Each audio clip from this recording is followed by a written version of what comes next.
ప్రభు అయిన యేసుక్రీస్తు నామంలో ఈ ఆదివారపు ఆరాధన కార్యక్రమమునకు కూడి వచ్చిన మీ అందరికీ కూడా వందనాలు తెలియజేస్తూ ఉన్నాను. దేవుడు మనలందరినీ కూడా ఆయన బలిష్టమైనటువంటి చేతుల కింద కాపాడుతూ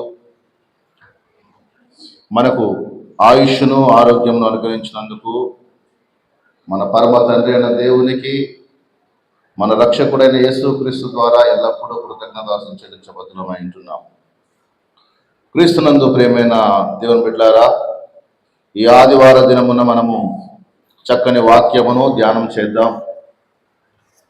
దేవుని వాక్యమును ధ్యానించబోయేటువంటి మనందరికీ కూడా మన శరీరములను, మన యొక్క హృదయములను, మన యొక్క మనస్సులను దేవుని వైపుకు కేంద్రీకరించాలని మీకు ప్రేమపూర్వకంగా జ్ఞాపకం చేస్తూ ఉన్నాను. బైబిల్ గ్రంథంలో మనం గమనించినట్లయితే మనస్సు అనేది చాలా ప్రాముఖ్యమైనటువంటి అంశాన్ని కలిగి ఉంటుంది. మనస్సు. సో ఈ మనస్సు అనేది ప్రతి ఒక్కరికి ఉంటుందా, కొంతమందికే ఉంటుందా? మనస్సును ఇంగ్లీష్లో ఏమంటారండి? మైండ్ అంటాం. అప్పుడప్పుడు మనుషులుగా మనం చెప్పేటువంటి మాట ఏంటంటే, ఈరోజు నా మనస్సు బాగా లేదు, ఈరోజు నా మనస్సుకు చాలా సంతోషంగా ఉంది. సో మనము ఆనందంగా కనబడుతున్నాము లేదా బాధగా కనబడుతున్నామంటే, బాధ అనేది ఎక్కడుందండి? మనస్సులో ఉంది. బాధ ఎక్కడుందండి? మనస్సులో ఉంది. అయితే పిల్లరా, బైబిల్ కనుక మనము జాగ్రత్తగా పరిశీలిస్తే మనస్సుకు ఉన్నటువంటి ప్రాముఖ్యత చాలా గొప్పది. బైబిల్ అంతా మీరు చదివితే అటు పాత నిబంధనలో కానివ్వండి, కొత్త నిబంధనలు కానివ్వండి, ఒక మాట ఎక్కువగా మనకు కనబడుతూ ఉంటుంది. ఏంటి ఆ మాట అంటే మారు మనస్సు. ఏమాట అండి? మారు మనస్సు. సో మనస్సు అనేది ఎవరెవరికి ఉంటుంది చెప్పాలా? మనస్సు అనేది మనుషులందరికీ ఉంటుంది, అవునా? సో ఇప్పుడు ఈ మనస్సు కలిగినటువంటి వారిలో కొంతమందికి మంచి మనసు ఉంటుంది,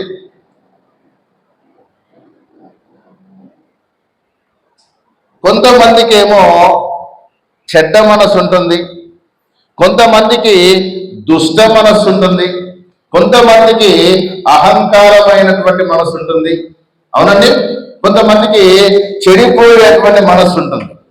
సో మనస్సు ఒక్కొక్కరికి ఒక్కొక్క రకమైనటువంటి పనిని జరిగిస్తూ ఉంటుంది.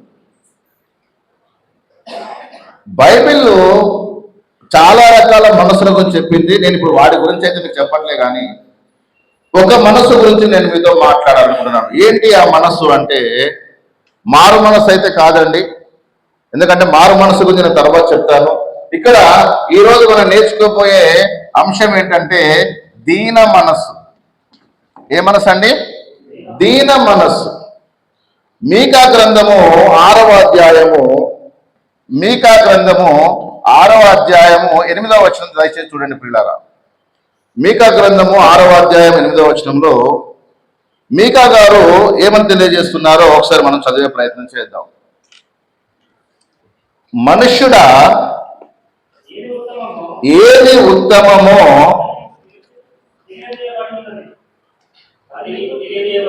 మనుష్యుడా ఏది ఉత్తమమో అది నీకు తెలియచేయబడి ఉన్నది. న్యాయముగా నడుచుకునుటయు, కనికరము ప్రేమించుటయు, దీన మనస్సు కలిగి నీ దేవుని ఎదుట ప్రవర్తించుటయు ఇంతే కదా యెహోవా నిన్ను అడుగుచున్నాడు. మనుష్యులకు చెప్తున్నాడు, మనుష్యుడా ఏది ఉత్తమమో అది నీకు తెలియచేయబడి ఉంది. పశువులకు, పక్షులకు, జలచరాలకు కాదు చెప్పేది. ఎవరికి చెప్తున్నాడండి? మనుషులకు చెబుతూ ఉన్నాడు. దీనికంటే ముందు పైన ఒక సందర్భాన్ని చెప్తూ దాని కింద ఈ కంటిన్యూషన్ లో ఈ మాటలు చెప్తున్నాడండి ప్రవక్త.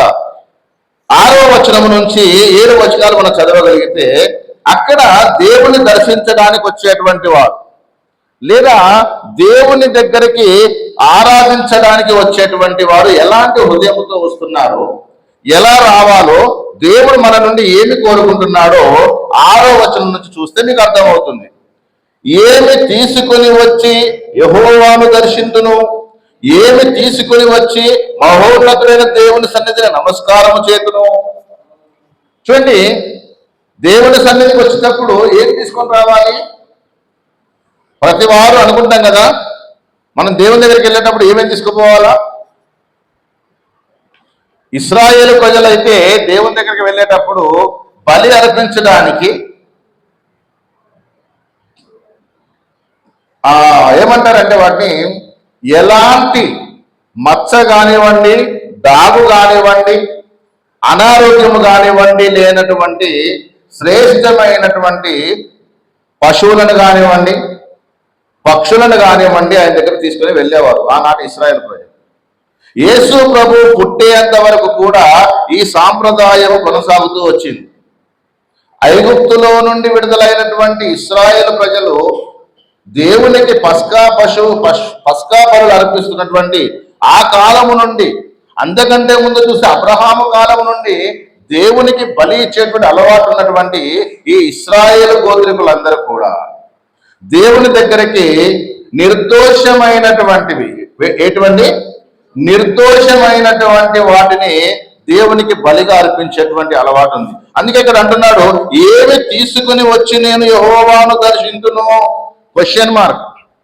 ఏమి తీసుకుని వచ్చి మహోన్నతుడైన దేవుని సన్నిధిని నమస్కారము చేతును? దహన బలులను, ఏడాది దూడలను అర్పించి దర్శింతునా? దహన బలులను, ఏడాది దూడలను అర్పించి దర్శింతునా? అంటే దేవుని దగ్గరికి రావాలంటే ఏదో ఒక అర్పణ తీసుకుని రావాలి. అలాగే వేల కొలది పొట్టేళ్లును, వేలాది నదులంత విస్తారమైన తైలమును ఆయనకు సంతోషము కలగజేయునా? ఇవన్నీ క్వశ్చన్ మార్క్స్ అండి. ఏంటి అంట? వేల కొలది పొట్టేళ్లును, వేలాది నదులంత విస్తారమైన తైలం. ఇప్పుడు మీరు చెప్పండి, దేవునికి పొట్టేళ్ళు ఇస్తే సంతోషపడతాడా? వేలాది నదులంత విస్తారమైనటువంటి తైలము. తైలం అంటే ఏంటి? ఇక్కడ సువాసన భరితమైనటువంటి ఒక ద్రవ పదార్థం. అది అత్తరే అనుకోండి, ఇంకేదైనా అనుకోండి. సో వేలాది నదులంతా విస్తారమైనటువంటి తైలాన్ని దేవుని దగ్గర తీసుకొని వద్దామా? ఇంకేముంటాడండి? నా అతిక్రమమునకై నా జ్యేష్ఠ పుత్రుని నేను ఎత్తునా, నా పాప పరిహారమునకై నా గర్భఫలమును నేను ఎత్తునా. ఇప్పుడు దేవుని దగ్గరికి రావాలంటే ఏమేమి తీసుకొని రావాలంట చెప్తారా మీరు ఎవరైనా? ఒకటి ఏంటండి? దహన బలులు. దహన బలులు. రెండవది ఏడాది దూడలు. మూడవది వేల కొలది పొట్టేళ్ళు. నాలుగవది వేలాది నదులంత విస్తారమైన తైలము. ఐదవది జ్యేష్ఠ పుత్రుడు. ఆరవది గర్భఫలం. ఇవన్నీ తీసుకొని దేవుని దగ్గరికి వస్తే దేవుడు యాక్సెప్ట్ చేస్తాడా? ఇవి తీసుకొని వస్తేనే దేవుడు నీ యొక్క అర్పణను అంగీకరిస్తాడా? ఒకసారి ఆలోచించుదాం. మీకా గ్రంథములో ప్రవక్త అయినటువంటి మీకా వాడేటువంటి ఈ భాష మీరు కనుక అర్థం చేసుకోగలిగితే నేను దేవుని సన్నిధికి వచ్చేటప్పుడు ఎలా రావాలి? ప్రసంగి గ్రంథంలో అంటాడు, నీవు దేవుని మందిరమునకు వెళ్ళేటప్పుడు నీ ప్రవర్తన అంతటి విషయంలో ఏముండాలి? ఆయన అధికారానికి నువ్వు ఒప్పుకోవాలి. ప్రసంగి గ్రంథం చూడండి ఒకసారి. ప్రసంగి గ్రంథం 5వ అధ్యాయము, ప్రసంగి గ్రంథము 5వ అధ్యాయం 1వ వచనంలో చూసినట్లయితే, నీవు దేవుని మందిరములకు పోవునప్పుడు నీ ప్రవర్తన జాగ్రత్తగా చూసుకో. బుద్ధిహీనులు అర్పించినట్లుగా బలి అర్పించడం కంటే సమీపించి ఆలకించుట శ్రేష్టము. ఆ మాట అండర్లైన్ చేసుకోండి. అర్పణలు అర్పించుట కంటే ఆలకించుట శ్రేష్టము. దేవుని మాట వినుట శ్రేష్టము. నీవు దేవుని సన్నిధిని అనాలోచనగా పలుకుటకు నీ హృదయమును త్వరపడనీయక నీ నోటిని కాచుకో. 4వ వచనములో నీవు దేవునికి మొక్కుబడి చేసుకుని నెడల దాన్ని చెల్లించుటకు ఆలస్యము చేయకు. 5వ వచనంలో అంటాడు నువ్వు మొక్కుకునే దాన్ని చెల్లించుము. నువ్వు మొక్కుకొని చెల్లింపకుండుట కంటే మొక్కుకొనకుండుటయే మేలు. సో దేవుని దగ్గరికి వచ్చేటువంటి వాడు దేవుని దగ్గర ఎలా ఉండాలి అంటే నీ ప్రవర్తన విషయంలో జాగ్రత్తగా ఉండాలి. Point number 1. నీవు దేవుని సన్నిధిలో అనాలోచితంగా మాట్లాడొద్దు. పాయింట్ నెంబర్ 2, నువ్వు దేవుని దగ్గర నీ మాటలు ఎలా ఉండాలి? కొద్దిగా ఉండాలి. నువ్వు దేవుని దగ్గర మొక్కుకున్నప్పుడు నీ మొక్కుబడిని ఏం చేయాలి? చెల్లించాలి. అలాగే ఇప్పుడు మీకా గ్రంథంలో అంటున్నాడు, మళ్ళొకసారి మీకా గ్రంథానికి రండి. ఇవన్నీ కూడా దహన బలులుగా లేకపోతే వేలాది నదులంత విస్తారమైనటువంటి తైలం ఇచ్చిన గర్భఫలమైనటువంటి నా జ్యేష్ఠపుత్రుడు. ఈనాడు చాలా మంది దేవుడికి ఎలాంటి వాళ్ళని ఇస్తున్నారయ్యా అంటే జ్యేష్ఠపుత్రుడిని ఇవ్వడానికి ఇష్టం లేదండి. ఎందుకంటే వాడు IAS IPS కావాలని కలలు అంటారు. జ్యేష్ఠ కుమారుడు పుట్టిన కానుంచి వాళ్ళకి ఒక హోప్స్ పెట్టుకుంటారు. ఏంటంటే నా కొడుకు కలెక్టర్ అన్న కావాలా, లేకపోతే డాక్టర్ అన్న కావాలా, లేకపోతే ఇంజనీర్ అన్న కావాలా, ఏదైనా గొప్పడు కావాలా. 2వ 3వ ఎవరినో ఒకరిని మాత్రం ఎవరికి ఇస్తాం అనుకుంటారండి? దేవుని సేవకి ఇద్దాం. ఎందుకంటే ఇంట్లో ఒక్కడలా సేవ చేయాలి కదా, అంతేనా? కానీ బైబిల్ ఏం కోరుకుంటుందంటే నీ గర్భఫలములో పుట్టిన ప్రతివాడు నాకే కావాలి. ఎందుకు? కోత విస్తారంగా ఉంది, పనివారు కొద్దిమంది ఉన్నారు. అలాగని చెప్పి దేవుడు స్వార్థపరుడేం కాదండి. నువ్వు ఇచ్చేటువంటి అర్పణలు కాదు ఆయన కావాల్సింది. ఏం కావాలి? ఆయనకు నీ హృదయము కావాలి, నీ మనస్సు కావాలి. ఇప్పుడు మీకా గ్రంథంలో దేవునికి ఈ పైన ఉన్నటువంటివి ఏమి వద్దట. ఏమి వద్దు? దహన బలులొద్దు, అవునా, విస్తారమైనటువంటి తైలం వద్దు, ఏడాది దూడలొద్దు, ప్రవినటువంటి పొట్టేలు వద్దు, జ్యేష్ఠ కుమారుడు వద్దు, గర్భఫలము వద్దు. మరి ఏం కావాలంటే ఇప్పుడు 3 విషయాలు చెప్తున్నాడు చూడండి ప్రియులారా. 1, 8వ వచనం చదివారు కదా, మనుషుడా ఏది ఉత్తమమో అది నీకు తెలియజేయబడి ఉన్నది. ఏది ఇవ్వాలో ఏది ఇవ్వకూడదో, ఎంత ఇవ్వాలో ఎంత ఇవ్వకూడదో నీకు అంతా తెలియచేయబడింది. కాబట్టి ఇప్పుడు ఎంచుకునేటువంటి అవకాశం ఎవరికి ఇచ్చాడండి? నీకే ఇచ్చాడు. ఏది ఉత్తమమో ఏది బెస్టో అది నీకు తెలియచేయబడింది. మనం అప్పుడప్పుడు ఏదైనా ఒక వస్తువు కొనడానికి వెళ్ళామనుకోండి, ఏమడుగుతామండి? దీనిలో బెస్ట్ క్వాలిటీ ఏది? ఏదైనా హోటల్కి వెళ్ళామనుకోండి, మీ హోటల్లో ఉన్నటువంటి బెస్ట్ ఫుడ్ ఏది? ఏదైనా బట్టల షాప్కి వెళ్ళామనుకోండి, దీంట్లో బెస్ట్ క్లాత్ ఏది? బెస్ట్ ప్యాంట్ ఏది? బెస్ట్ కంపెనీ ఏది? ఒక ఎలక్ట్రానిక్స్ గూడ్స్ కొనాలనుకున్నారు అనుకోండి, ఏం ఆలోచిస్తాను చెప్పండి? మనం ఉన్న దాంట్లో బెస్ట్. ఇప్పుడు నేను అడుగుతున్నాను, స్మార్ట్ ఫోన్లు చాలా రకాలు ఉన్నాయి, అందులో బెస్ట్ ఏది? ఏంటమ్మా? ఇప్పుడు మనం మొబైల్ ఫోన్ కొనాలనుకుంటున్నాం అనుకోండి, ఫస్ట్ ఇచ్చే సలహా ఏంటి? చైనా ఫోన్ కొనమని ఎవరు చెప్పరు, అవునా? లేదా వివో ఫోన్లో లేకపోతే రియల్మీనో రెడ్మీనో ఇవి చెప్పారండి. ఎలాగో నువ్వు ఫోన్ కొనాలనుకుంటున్నావు కదా, కొనేది ఏదో బెస్ట్ ఫోన్ కొను. ఏంటా బెస్ట్ ఫోను? ఐఫోన్ కొను. ఎంత ఉంటుంది ఐఫోన్ కాస్ట్? 50,000 నుంచి 1,00,000 2 లక్షల దాకా ఉంటుంది. అయ్యా మరి నా బడ్జెట్ అంత లేదు కదా అంటే EMI తీసుకో, లేదంటే నేను అప్పిస్తా తీసుకో. ఎలాగో కొంటున్నావు కదా, బెస్ట్ కొను. ఇప్పుడు ఆలోచించండి పిల్లరా, దేవునికి నువ్వు ఏదైతే ఇవ్వాలనుకుంటున్నావో అది ఏంటి? ఏది ఇవ్వాలి? ఇప్పుడు బెస్ట్ ఇవ్వండి. ఏమివ్వండి? బెస్ట్ ఏదో ఇవ్వండి. ఇప్పుడు అడుగుతున్నాడు, ఏది ఉత్తమమైనదో, ఏది శ్రేష్టమైనదో, ఏది దేవునికి ఇష్టమైనదో అది ఇస్తారా, లేదా దేవునికి ఇష్టం లేనిది ఇస్తారా? యేసుప్రభు సందర్భంలో అంటాడు, నీ కుమారుడు రొట్టెను అడిగితే నువ్వు రాయినిస్తావా, గుడ్డు అడిగితే తేలునిస్తావా? ఏమిస్తారు చెప్పండి మీరు? నీ కుమారుడికి లేదా నీ కుమార్తెకు లేదా నీ ఇంట్లో వాళ్లకు ఏది ఇస్తావు? వాళ్ళు ఏమడిగితే ఏమిస్తావు? ఒకసారి చూస్తారా? మత్తయి సువార్త 7వ అధ్యాయము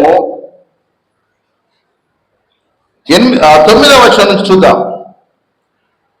మీలో ఏ మనుషుడైనను తన కుమారుడు తన్ను రొట్టెను అడిగిన ఎడల వానికి రాతినిచ్చునా, చేపను అడిగిన ఎడల పామునిచ్చునా?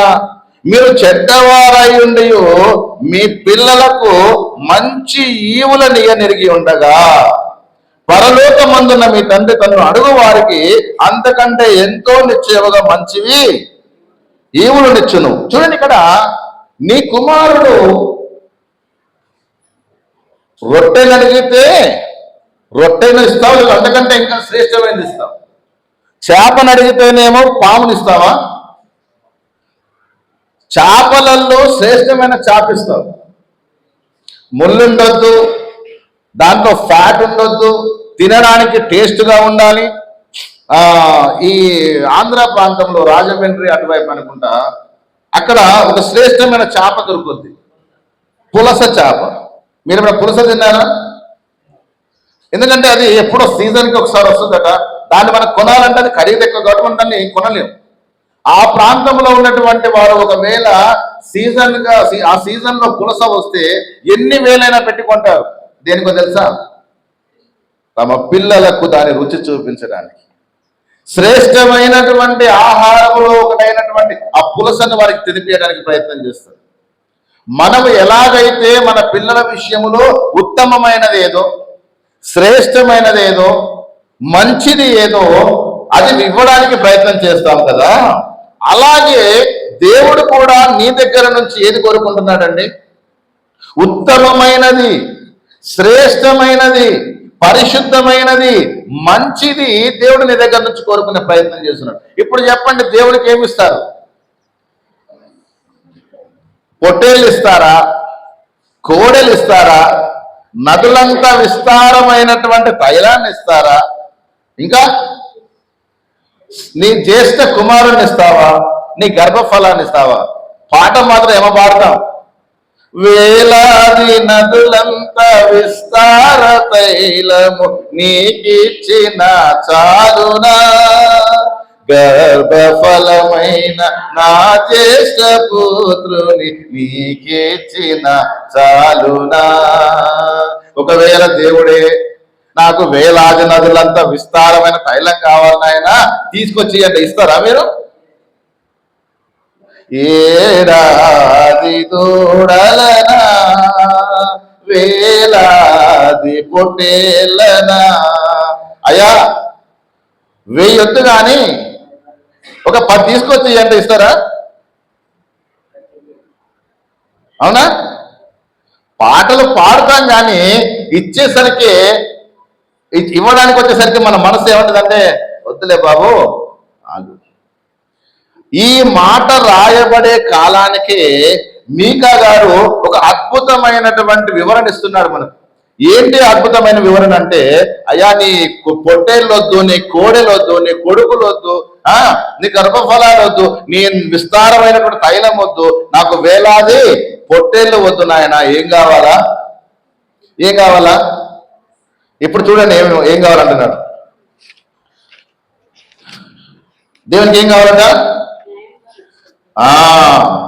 3 విషయాలు చెప్తున్నాడు. ఏది ఉత్తమమో అది నీకు తెలియబడి ఉంది. ఆ ఉత్తమమైనటువంటి దాంట్లో మొదటిది ఏంటంట? న్యాయముగా నడుచుకో. ఎలా నడుచుకోవాలట? న్యాయంగా. ఒకటి, దేవునికి ఎలా ఉండాలి? మనము న్యాయముగా నడుచుకోవాలి.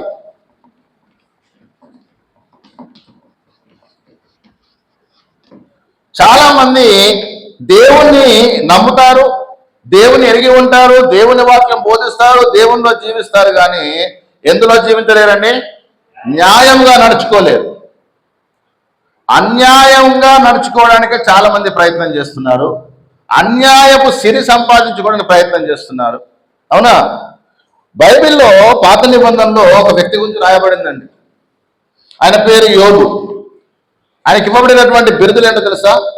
యథార్థవంతుడు, న్యాయవంతుడును, దేవుని యందు భయభక్తులు గలవాడై ఉండి చెడుతనమును విసర్జించినవాడు. యథార్థవంతుడు, న్యాయవంతుడు. అన్యాయం చేసేవాడు కాదండి, మోసం చేసేవాడు కాదు, ద్రోహం చేసేవాడు కాదు, న్యాయముగా ప్రవర్తించేటువంటి వాడు. ఈ న్యాయంగా ప్రవర్తించేటువంటి మాటకు యేసు ప్రభువు వారు ఇచ్చినటువంటి అర్థం ఏంటో తెలుసా? నీ మాట అవునంటే అవును, కాదంటే కాదు. అదే న్యాయం. న్యాయదేవత కళ్ళకు గంతలు కడతారు. దేనికి? చట్టానికి కళ్ళు లేవంటారు. న్యాయదేవతకు కళ్ళు ఎందుకు కడతారంటే, నేను చూసింది నమ్మను, చెప్పిందే విని నమ్ముతా. కానీ సాక్ష్యం అంటే ఏంటో బైబిల్ చెప్పిందండి. కన్న వాటిని కూర్చియు విన్న వాటిని కూర్చియు మా చేతుల్లో దేనినైతే తాకాయో దాని గురించి చెప్పడం సాక్ష్యం అని బైబిల్ మనకు చెప్పింది.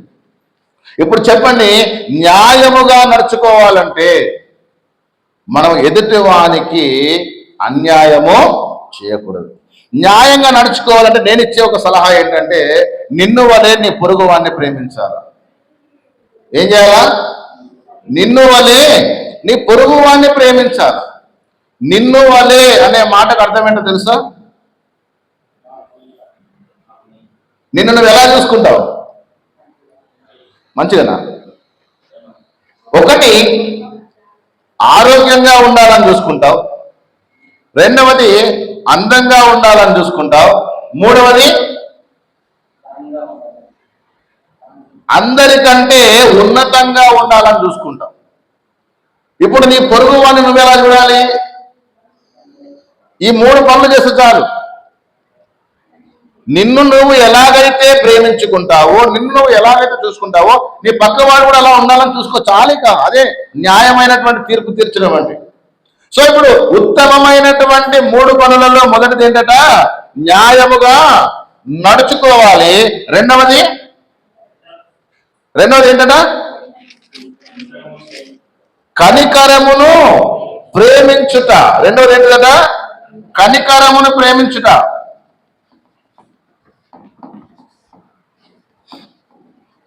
యేసు ప్రభువు వారు ధన్యతలలో ఒక మాట చెప్పాడు, చూస్తారా ఒకసారి? కనికరము గలవారు ధన్యులు, వారు ఏమొందుతారట? కనికరం పొందుతారు. 5వ అధ్యాయము 7వ వచనములో, కనికరము గలవారు ధన్యులు, వారు కనికరము పొందుదురు. సో రెండవ పని ఏంటో తెలుసా? దేవునికి కావాల్సింది మొదటిది ఏంటట? న్యాయముగా ప్రవర్తించడం. రెండవది ఏంటి? కనికరమును ప్రేమించడం. ఇక మూడవది ఏంటిది? దీన మనస్సు.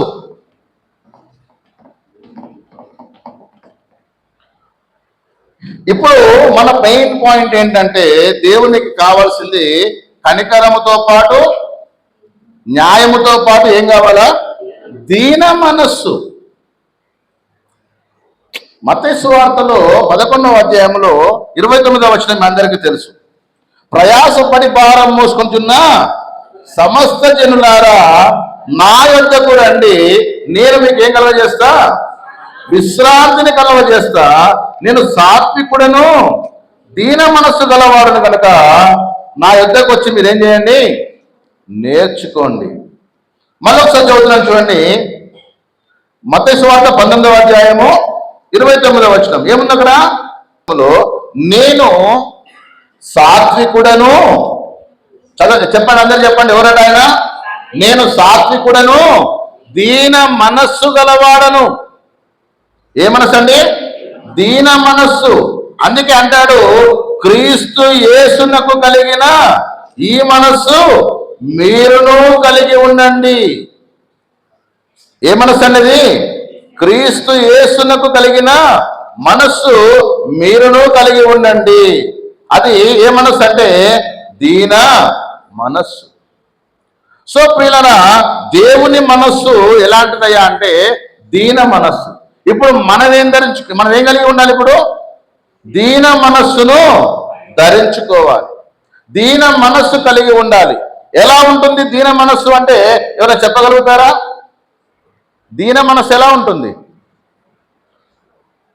రోడ్డు మీద మీరు వెళ్తున్నారు, ఎవరికో యాక్సిడెంట్ అయింది, అందరూ నిలబడి చూస్తున్నారు, మీరు కూడా చూసి మీ మనసులో వెంటనే బాధ కలిగి ఏమంటారంటే అయ్యో పాపం అంటారు. అది నా దీన మనసు అంటే పోయి పక్కన నిలబడి దెబ్బలు ఎక్కడ జరిగినాయి, ఏం గుర్తింది, ఎంత రక్తం పోయింది, వీడియో తీసుకుంటా దాన్ని మళ్ళీ ఫేస్బుక్లలో, వాట్సాప్ స్టేటస్లలో, ఇన్స్టాగ్రామ్లలో షేర్ చేసుకుంటూ, అదేనా దీన మనసు అంటే? ఆ వ్యక్తికి నీవు చేయగలిగినటువంటి సహాయాన్ని చేయాలి. నీ ద్వారా ఏ సహాయం అయితే అతడు పొందగలుగుతాడో ఆ సహాయాన్ని చేయాలి. క్రీస్తు యేసునకు కలిగిన ఈ మనస్సు ఎలాంటిదంటే ఆయన దేవునితో ఉండేటువంటి వాడు ఏం చేశాడట? తన్ను తాను తగ్గించుకొని ఈ భూమి మీదకి వచ్చి మనుషుల పోలికగా పుట్టి దాసుని స్వరూపం ధరించుకొని తను ఏం చేసుకున్నాడు? ఆయన రిక్తునిగా చేసుకున్నాడు.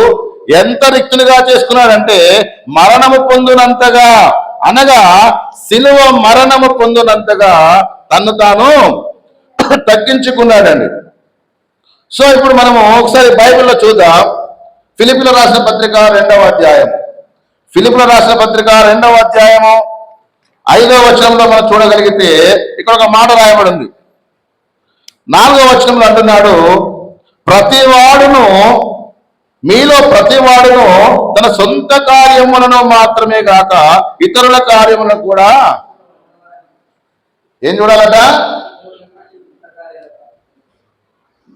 మాకే టైం సరిపోవట్లేదు బ్రదర్కి, ఇతరుల కార్యాలు ఎట్లా చూస్తాం మనం? మనలో ప్రతివాడు అనగా దేవునిని ఎరిగినటువంటి వాడు, దేవుని యందు విశ్వాసం ఉంచినటువంటి వాడు, దేవుని యందు నమ్మిక ఉంచి దేవుని కొరకు జీవిస్తున్నారనుకునేటువంటి వాడు, ప్రతివాడు సొంత పనులే కాదు ఇతరుల పనులను కూడా చూడాలి. అంటే ఏ పనులు? ఇతర పనులు అంటే ఈరోజు ఉదయం ఒక ఆయనకు నేను ఫోన్ చేశాను. ఎక్కడున్నా సారీ తనే నాకు ఫోన్ చేశాడు. ఎక్కడున్నావు బ్రదర్ అని అడిగిన. అంటే నాకు చికెన్ షాప్ ఆయన కోళ్ళు తెమ్మంటే కోళ్ళు తెస్తాను పోయినా అన్నాడు. నాకు కోపం వచ్చింది. ఈ రోజు నువ్వు ఎక్కడ ఉండాలి అని అడిగిన. ఎక్కడ ఉండాలి ఆయన? ఇప్పుడు ఇతరుల పనిలో పాలు భాగస్వామ్యం దేవుని పని వదిలిపెట్టుకోమనా? ప్రతివాడు తమ సొంత కార్యములనే చూసుకొనుచున్నాడు, ఇతరుల కార్యములు మాత్రం ఇతరుల కార్యాలు కూడా చూడాలి అంటే అర్థం ఏంటి? లోక సంబంధమైన కార్యాలు కాదు ఇవి. ఏ కార్యాలు? దైవ సంబంధమైన కార్యాలు, ఆత్మ సంబంధమైన కార్యాలు, దేవుని పనిని ప్రోత్సహించేటువంటి కార్యాలు ఉండాలి. అందుకే కిందికి వచ్చినాక 5వ వచనం అంటున్నాడు, క్రీస్తు యేసునకు కలిగిన ఈ మనస్సు మీరును కలిగి ఉండండి. ఇప్పుడు చెప్పండి, క్రీస్తు యేసు మనసు ఏంటండి? క్రీస్తు యేసు మనసు ఏది? బీద మనసా? ఓకేనా? ఇప్పుడు కరెక్ట్ అయ్యారా? మత్తయి సువార్త 11వ-29వ వచనంలో యేసు ప్రభు వారి మనస్సు గురించి చెప్తున్నాడు. ఏంటా మనస్సు?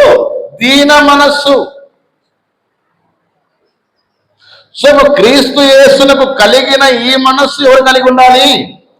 మనము కలిగి ఉండాలి. క్రీస్తును ధరించుకున్నటువంటి వాడు కలిగి ఉండాలి.